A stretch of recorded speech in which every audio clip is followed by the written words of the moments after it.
कृष्ण कृष्ण कृष्ण हरि हरि। हाँ, हरे राम राम राम हरे हरे। श्रीमद् भागवत महापुराण 11वां स्कंद और उसके अंदर आज है 21वां अध्याय 21वां गुण दोष व्यवस्था का स्वरूप और रहस्य। भगवान श्री कृष्ण ने कहा, उद्धव, मुझे प्राप्त करने के 3 मार्गों भक्ति योग, कर्म योग और ज्ञान योग, भक्ति योग, कर्म योग और ज्ञान योग का उल्लेख मैंने तुमसे किया। इन्हें छोड़कर जो व्यक्ति इंद्रिय भोग में लगे रहते हैं वे जन्म मृत्यु के चक्र में फंसकर विविध योनियों में भटकते रहते हैं और नारकीय दुख उठाते हैं। अब यहाँ पे थोड़ा समझे कि यहाँ पे गुरु भगवान कृष्ण गुरु बन के उद्धव को कह रहे हैं, क्योंकि कृष्ण मंदिर जगत गुरु, यहाँ पे गुरु बन के गुरु के रूप में उद्धव को कह रहे हैं और उद्धव से ज्यादा हमको कह रहे हैं। क्या कह रहे हैं? इन्हें छोड़कर जो व्यक्ति इंद्रिय भोग में लगे रहते हैं। ये इंद्रिय भोग क्या है?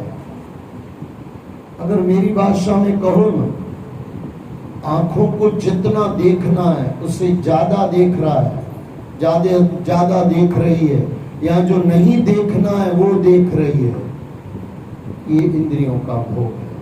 कानों को जितना सुनना है और जैसा सुनना है वैसा नहीं सुन के और कुछ सुन रहे हैं, ये कानों का भोग है। अच्छा, जो आप अति करोगे ना उसका दरवाजा बंद किया जाता है। हमारे गुरु ग्रंथ साहब में एक जगह आता है, लेखे चलना, लेखे बोलना, सब लिखा हुआ है आपको कितना बोलना है। अगर ज्यादा बोल दिया तो देख लेना बुढ़ापे में आपको जवान ताकत नहीं देती, शरीर शक्ति नहीं देता कि इतना बोला जाए। आप अच्छा ज्यादा खा लिया, डायबिटीज हो गई। ज्यादा नमक खा लिया, किसी को मिर्ची ज्यादा पसंद है, नमक ज्यादा पसंद है, ज्यादा खा लिया, बीपी हो गई, नमक का बंद हो गया। और जितना आप उसको खाओगे उतना बीमार पड़ते जाओगे। यानी इंद्रियों की एक लिमिटेशन है, उससे जो भी ज्यादा लिया जाएगा और गलत लिया जाएगा। अब ये ऐसे मैंने संत देखे हैं 6-6, 7-7 घंटे, 8-8 घंटे सत्संग करते हैं नॉन स्टॉप। अब इनको बोलो बाबा जी 2 घंटे वहां पे चल के बोलो, बोले बेटे ना, बकवास हम नहीं करेंगे। बोले बाबा वहां पे आप बोल रहे थे? बोले वहां तो वाणी यथार्थ हो रही थी, क्योंकि परमात्मा के लिए बोला जा रहा था।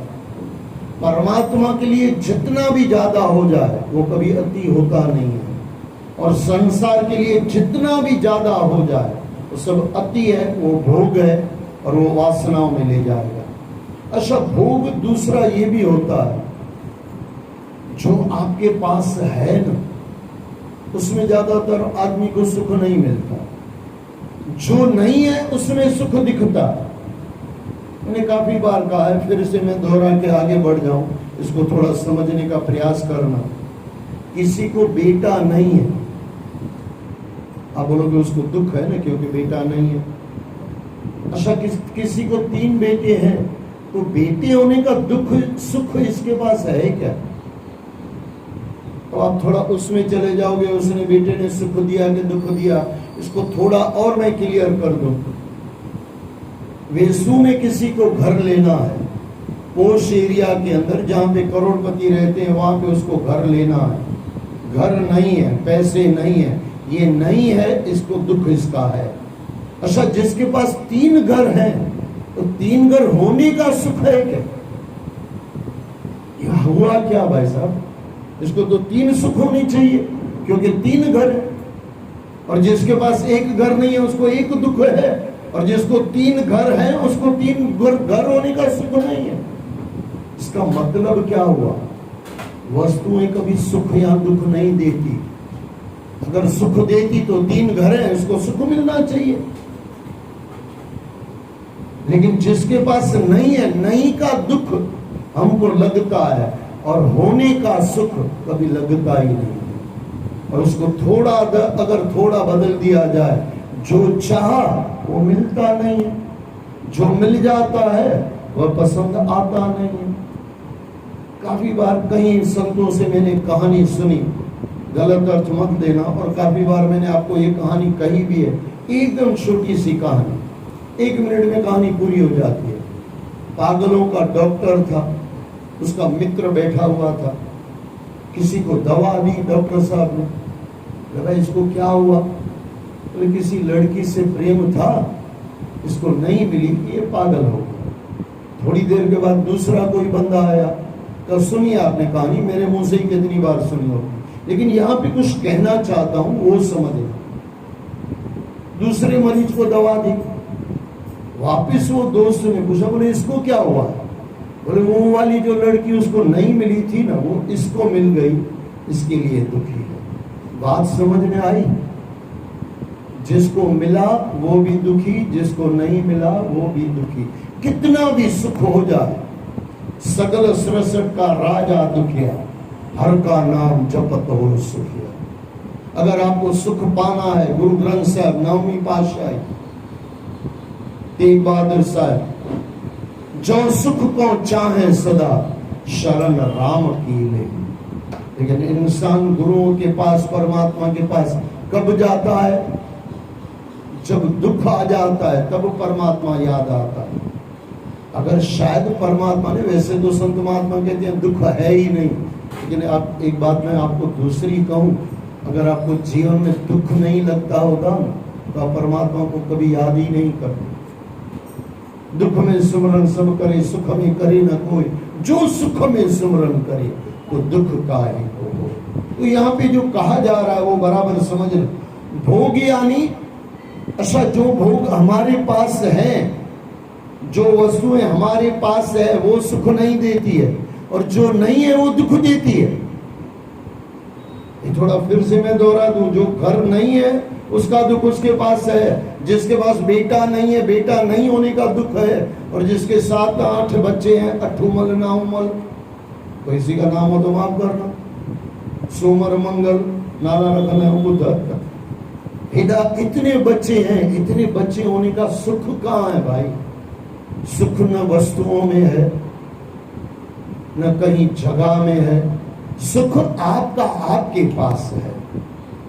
मृग की बात चलती है ना, कस्तूरी ढूंढता रहता, कहीं नहीं है, नाभि के अंदर ही है। सुख भी कहीं नहीं है, आपके अंदर ही है। शांति भी कहीं नहीं है, आपके अंदर है। दुख आपकी कल्पना है, ये थोड़ा बराबर समझ लेना, क्योंकि जिसके पास घर है उसको तो सुख नहीं है, लेकिन आपके पास घर नहीं है उसका दुख है। ये कल्पना है, सोच है, सोच बदल दो, दुख चला गया। और जो सुख है उसको समझने लगो, ये सुख आपको अंदर से मिल रहा है, बाहर की वस्तुओं से नहीं मिल रहा। और थोड़ा मैं अपने थोड़े नजरिए से आपको कह दूं, मान लो आपको गजर का सीरा अच्छा लगता है, क्योंकि मुझे लगता है, इसके लिए आपको लगता होगा, मैं सोच रहा हूँ, हाँ सब नहीं, किसी किसी को नहीं भी लगता होगा किसी को गजर का सीरा अच्छा लगता है। अच्छा, बुखार होगा, ये सीरा इसको कड़वा लगेगा कि नहीं लगेगा? इसको मजा आएगा कि वो खाने वाला वैसे वाला मजा? जब ये आदमी स्वस्थ था वो जब सीरा खा रहा था, और जब बीमार है तब, और खास करके बुखार हो तब कड़वा भी हो जाएगा, और वो सीरा उसको मजा ही नहीं आएगा। ये क्या हो गया? सीरा अगर अच्छा ही था तो इसको अच्छा ही लगना चाहिए। अच्छा और बुरा आप जैसे अंदर से हो ना, वैसे वस्तुओं में से आप निकाल लेते हो। मुझे कमर का दर्द हो, नहीं है पैर में, यहाँ पे है, मैं यहाँ पे समझो ये कोई कुर्सी ऐसी हो, हाँ ये छोटी ठीक है बराबर, इसके लिए लेके आया, क्योंकि कहाँ से लाए? कई लोग बोलते हैं भाई साहब एग्जाम्पल कहाँ से लाते हो? मैं बोला घर पे बैठे रहते हैं ना, तो बड़ा कबर ये पुड़ी का बांध के अंदर रख लेते हैं, यहाँ आके निकाल लेते हैं। ऐसा होता नहीं है, पुड़ी का यहीं से बनाया जाता है। अब किसी को किसी कुर्सी पे बैठ के कमर का दर्द हो रहा है, और किसी कुर्सी पे बैठ के कमर का दर्द नहीं है, तो ये कमर का दर्द कुर्सी दे रही है क्या? नहीं, कमर का दर्द इसके पास खुद के पास है, हाँ उसको उसको कुर्सी ने साथ दे दिया। नीचे है तो अच्छा लगेगा, ऊपर लगेगा तो थोड़ा गलत लगेगा।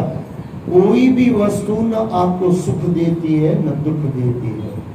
आप आपके पास अंदर क्या है? बुखार है तो गजर का सीरा कड़वा ही लगेगा और मन मस्त होना। ये मैं अपना अनुभव कह रहा हूं, थोड़ा किसी को बुरा लगे तो माफ करना। जिस अर्थ में मैं कह रहा हूं वो अर्थ पकड़ना।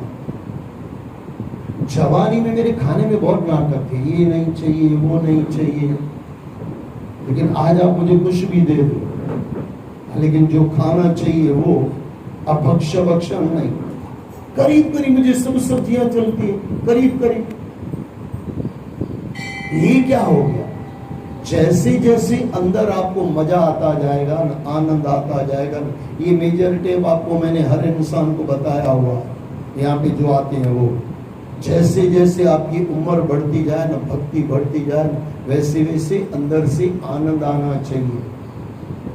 जवानी में आपको कोई एक गाली दे दो तो गुस्सा आ जाए, लेकिन अगर आप परमात्मा में आगे बढ़ गए हो, बराबर भक्ति परिपक्व तरफ चल रही है, परमात्मा का भजन बराबर सुन रहे हो और सत्संग बराबर सुन रहे हो, अब आपको कोई 25 गाली भी दे ना, गुस्सा नहीं आ रहा है, क्योंकि अंदर आपके पास आनंद है। जवानी में मेरे पास वो नहीं था, इसके लिए झगड़ा कर लेते थे, लेकिन आज झगड़ा करते तो अंदर से कोई मना करता, भाई रावण ने इस भाई साहब ये चरियो पूछो तो चरियो थे। बात बरोबर समझना, आपका अंदर कैसा है। इसी सृष्टि में रह के गुरु नानक आनंद लेके गए, देके गए, इसी सृष्टि में रह के बाबा टेवराम आनंद देके गए, लेके गए। चलो आप बोलो ये तो कहा हमने तो टेवराम साईं के दर्शन नहीं किए, बाबा ब्रह्मानंद साईं ये तो वर्तमान में है ना, बाबा आनंद देते हैं, आनंद लेते हैं, उनको तो कहीं दुख नहीं लगता। अच्छा शरीर को दुख है लेकिन दुखी नहीं है। ये काफी बार मैंने आपको कहा, आज के इंसान के पास शरीर के दुख इतने नहीं है जितना इंसान दुखी है, और सच्चे संतों के पास दुख बहुत थे, लेकिन बाबा जी कभी दुखी नहीं थे। ये टेक्निक गुरुओं के चरणों में कब मिलती है? जब धीरे धीरे धीरे ईमानदारी से अब सत्संग सुनते रहो और जीवन में उतारते रहो, जीवन में वो वचन आ जाए तो आनंद आ जाए। यहाँ पे वही कहा जा रहा है जो भोगों के लिए कहा जा रहा है। उद्धव, अपने अपने अधिकार के अनुसार धर्म में निष्ठा रखना ही गुण कहा जाता है। इसके विपरीत बिना अधिकार की चेष्टा करना दोष कहलाता है। क्या कहाँ रुके, कहाँ छोड़े, कई बार जब तकलीफ हो जाती है। आपको कई बार लगता होगा भाई साहब बार बार टाइम के लिए बोलते हैं, बोलना पड़ता है। संत महात्मा को 4 घंटा दिए जाते हैं तो भी बोलते हैं बहुत कम दिया, और मुझे आधा पौना घंटा दिया। अब भाई ऐसा नहीं कि आपकी कुछ मजबूरियां हर समय से पूरा करना वो मजबूरी है, लेकिन मेरी भी मजबूरी समझो ना। जो संत महात्मा इतने बड़े बड़े विद्वान 3-4 घंटे में नहीं कह सकते हैं, मेरे जैसा बच्चा आधे घंटे में कैसा पूरा करेगा? कहाँ से पूरा करेगा? किसी को छोड़ना पड़ेगा, किसी को आगे ले जाना पड़ेगा कुछ। अच्छा, व्यास का मतलब होता है समय से किसी को बड़ा कर दो, समय से यानी कोई चीज को बड़ा करके बता दो, और कोई छोट समय नहीं है तो किसी को थोड़े में बता दो। ये व्यास पद्धति है। व्यास गति का मतलब यही होता है। लेकिन इतना विद्वान मैं हूं नहीं कि 3 घंटे की बातें आधे घंटे में कह रूं। हाँ, मैंने एक बाबा जी देखा, एक मेरे पिताजी बाबा जी चले गए, वो भी मेरे गुरु थे, और यहाँ पे हमारे बाबा ब्रह्मानंद साईं जो हम 6 घंटे में नहीं कह पाए ना, बाबा जी 10 मिनट में पूरा करके निकल जाते। देखा है मैंने। सूत्र में बात होती है, और सूत्र समझ जाओ तो आनंद हो जाए।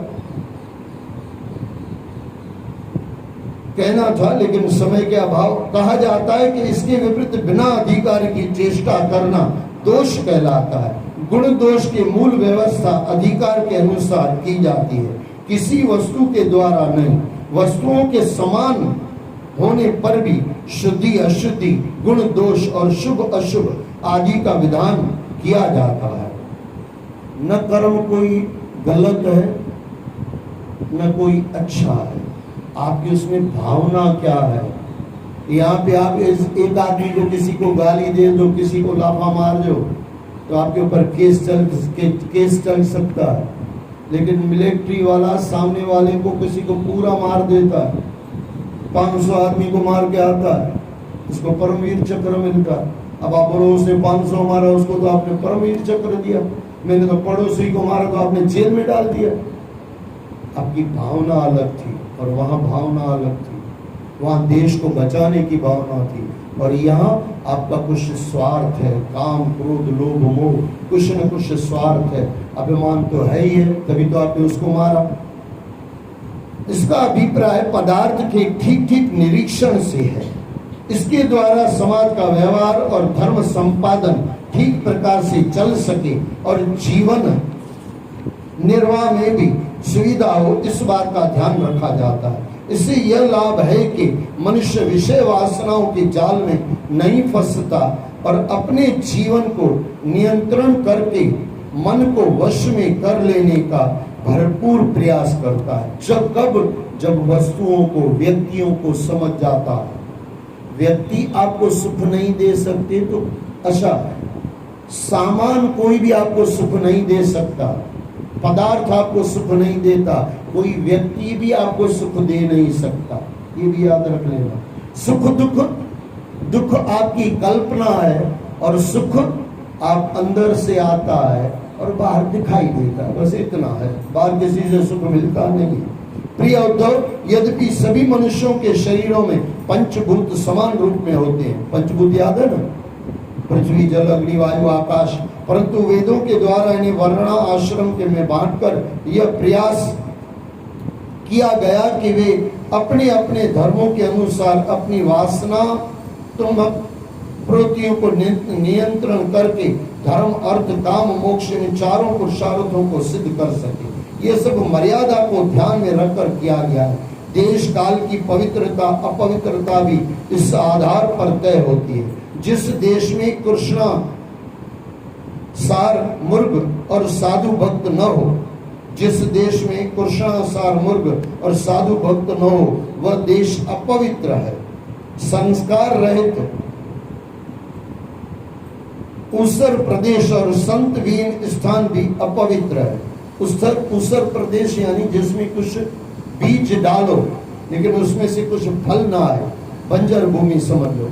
समय वही पवित्र है जिसमें कर्म करने योग्य सामग्री सहज साथ से उपलब्ध हो सके। जिसमें कर्म न हो सके वह समय अपवित्र है। संस्कारों वचनों और जल से भी मनुष्य पवित्र और अपवित्र होता है।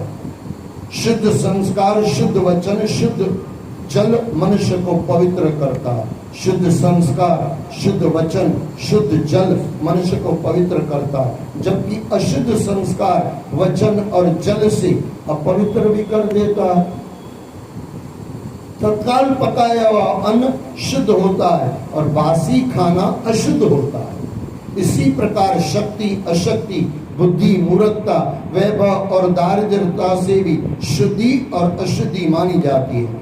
देश काल और अवस्था के अनुसार कहीं जल मिट्टी से शुद्धि करनी पड़ती है तो कहीं इनसे अशुद्धि भी हो जाती है। आपके घर में कीचड़ हो गई, पानी के साथ कीचड़ है ना, अभी कीचड़ को धोने लाओगे, क्या लाओगे? पानी। पानी तो उसमें है लेकिन कहां से लाओगे? पानी बाहर से लाओगे और ये कीचड़ को निकालोगे। पानी से पानी को निकालोगे, कीचड़ वाले पानी को निकालोगे और शुद्ध करोगे। उद्धव, शुद्धि अशुद्धि आदि से तात्पर्य यही है कि मनुष्य को शुद्ध होकर अर्थात ब्राह्मण क्षत्रिय वैश्य और शूद्र की भांति कर्मों का आचरण करना चाहिए। इन चारों में जाना चाहिए, क्योंकि आजकल कई लोग बोलते हैं ये गलत है। गलत कुछ नहीं है, आपने समझा नहीं है, सब बढ़िया है। सनातन धर्म में कुछ गलत नहीं है, आपने न समझा उसको क्या करें हम। जिन पदार्थों का प्रयोग पूजा में किया जा रहा हो वे सभी शुद्ध होने चाहिए। देश काल पदार्थ कर्ता मंत्र और कर्म इन सबों को शुद्ध करके कर्म करने से धर्म अनुष्ठान शुभ होता है, अन्यथा अधर्म कहलाता है। ब्राह्मण के लिए संध्यावदन गायत्री जप पूजा पाठ संस्कार कर्म आदि गुण है, जबकि शूद्र के लिए इन्हें दोष माना जाता है। दूध का व्यापार वैश्य के लिए गुण है तो ब्राह्मणों के लिए निषिद्ध माना जाता है। ये क्यों है? कभी बीच में कहीं आएगा तो इसको बराबर खोलेंगे। जो लोग पतित हैं और पतितों जैसा आचरण करते हैं उन्हें पाप नहीं लगता, किंतु जब श्रेष्ठ ऐसा आचरण करते हैं तो यह उनका दोष बन जाता है। पत्नी का साथ एक गृहस्थ के लिए पाप नहीं है, जबकि एक सन्यासी के लिए पाप बन जाता है। उधर जो पहले से ही गिरा हुआ है, पतित है, वह कहाँ गिरेगा? वो तो गिरा हुआ है, उसका पतन क्या होगा?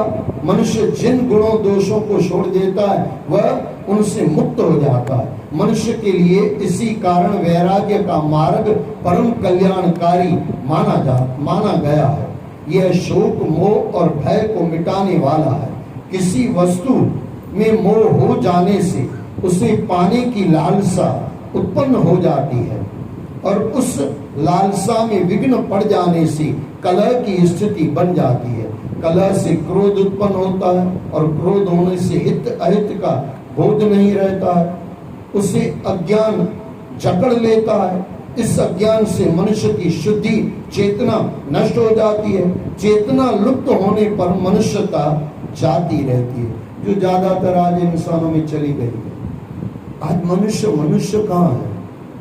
आज इंसान में इंसानियत कहाँ है?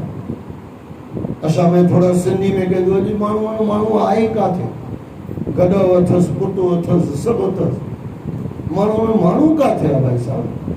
आए छा? ईमानदारी से थोड़ा सोचो। हाँ, बाकी सब अथस। अच्छा, ये क्यों हुआ? आपने कहानी सुनी होगी, भगवान ने सबको उम्र दे दी।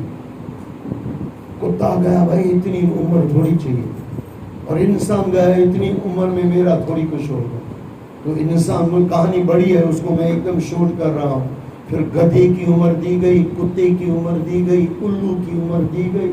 फिर किसी उम्र में हम उल्लू बन जाते हैं, अखियों फाड़े सबनी के बिठा बिसंदान, ये उल्लू की है भाई साहब। मैं नहीं कह रहा हूँ, किसी संतों को जाके पूछ लेना। मैं तो संतों की बात को दोहरा के आपको बोल रहा हूँ। झगड़ा करना हो तो संतों से बोलना। चेतना लुप्त होने पर मनुष्यता जाती रहती है और उसमें पशुता आ जाती है। अब करो झगड़ा भागो से, पशुता आ जाती है। ऐसी स्थिति में न तो उसका स्वार्थ सिद्ध हो पाता है, न परमार्थ सिद्ध हो पाता है। उद्धव, इसमें कोई संदेह नहीं है कि संसार के विषय भोगों में, प्राणों में और सगे संबंधियों में सभी मनुष्य जन्म से ही आसक्त होते हैं। यह आसक्ति उनकी आत्मोन्नति में बाधक और अनर्थ का कारण होती है। आसक्ति यानी किसी से आपका जुड़ाव इतना है आप उसको छोड़ते नहीं हो। लक्ष्मी से जुड़ाव है तो अगले जन्म में सर्प बनोगे। हाँ, झगड़ा करना हो तो गुरुओं से, मैं खाली अर्थ बता रहा हूँ। बेटे से है, अंतकाल जो लड़के सिमर है सुअर बनेंगे। भाई मेरे से मत करना झगड़ा, मैं जो है लिखा हुआ खाली अर्थ बता रहा हूँ। और सुना होगा आपने, विषय वासनाओं में फंसे हुए लोग दीनहीन, लोभी और लंपट होते हैं और वे सदैव स्वर्गिक आनंद की कामना करते रहते हैं। वे यज्ञों को ही मुक्ति का साधन मान बैठते हैं। वे लोग यह भूल जाते हैं कि उनके हृदय में बैठा हुआ तटस्थ रूप से सतनाम साक्षी तटस्थ रूप से उनके समस्त क्रियाकलापों को देखता रहता हूँ। कौन देखता है? कौन कह रहा है? भगवान कृष्ण। कैसे देखता है? सतनाम साक्षी। आप बोलोगे कुछ नहीं बोलता है, बोलता है, आप सुनते नहीं। जब भी आप गलत करते हो ना, अंदर से आपको आनंद दिया जाता है। कुछ अरे गलत करते हो ना, तब आपको अंदर से अशांति दी जाती है। होता है कि नहीं? अंदर बाहर से अच्छा कर लो, अंदर से शांति भी दी जाती है। अच्छा करो, वो बाबा जी सतनाम साक्षी बैठा हुआ साक्षी आनंद दे देता, और गलत करो तो अशांति दी जाती है।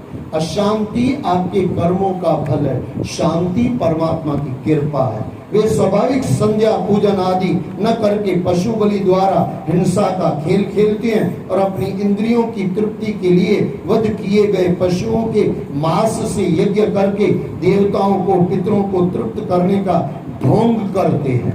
उद्धव ये स्वर्ग आदि परलोक के दृश्य स्वप्न के समान है, इनका कोई अस्तित्व नहीं है। सकाम पुरुष वहां के भोगों के लिए अनेक प्रकार की कल्पनाएं कर लेते हैं और अपने सकाम यज्ञों के द्वारा अपने धन का विनाश कर लेते हैं। वे स्वयं रजोगुण और तमोगुण में स्थित रहते हैं और सत्वगुणी होने का दिखावा करते हैं। उन्हें मेरी पूजा में विश्वास नहीं रहता। वे झूठे गमन में पड़कर स्वर्गिक सुखों की कल्पना में ही जीते रहते हैं और नष्ट हो जाते हैं। उद्धव, कर्म, उपासना और ज्ञान द्वारा ब्रह्म और आत्मा की एकता का प्रतिपादन किया जाता है। वेदों में जिस शब्द ब्रह्म की उपासना का उल्लेख है वह मैं ही हूँ। वह शब्द ब्रह्म परा यानी ब्रह्म विद्या, पश्यंती यानी मूलाधार, नाभि, हृदय और कंठ से उत्पन्न शब्द मध्यमा वाणी के रूप में प्राण, मन और इंद्रियमय है। समुद्र के समान सीमा रहित और गहरा है। उसकी था पाना अत्यंत कठिन है। परमात्मा के लिए कहा गया बेअंत बेअंत बेअंत बेअंत बेअंत। मुझे प्रेम प्रकाश ग्रंथ के अंगों का पता नहीं है कितने अंग है। अंग यानी पर समझ रहा ना, पेजेस इंग्लिश में बोलो तो। गुरु ग्रंथ साहब में 1430 है। 1430 पूरा हुआ। किसी ने गुरुओं को पूछा, बोले बाबा सब आ गया? बोले बेअंत बेअंत बेअंत बेअंत, पूरा किया नहीं जा सकता। प्रेम प्रकाश 799, हमारा 899। हाँ, लेकिन वहां पे भी यही आया अंत में बेअंत। इसको पाया नहीं जा सकता। पाया जा सकता है, अंत नहीं पाया जा सकता। कहीं से भी आप परमात्मा को पकड़ो, परमात्मा मिल जाएगा। आप बोलो परमात्मा का अंत हो जाए, कहाँ पूरा होता है? वो परमात्मा नहीं होगा। आप पैरों से शुरू होते हो, माथे पे पूरे होते हो।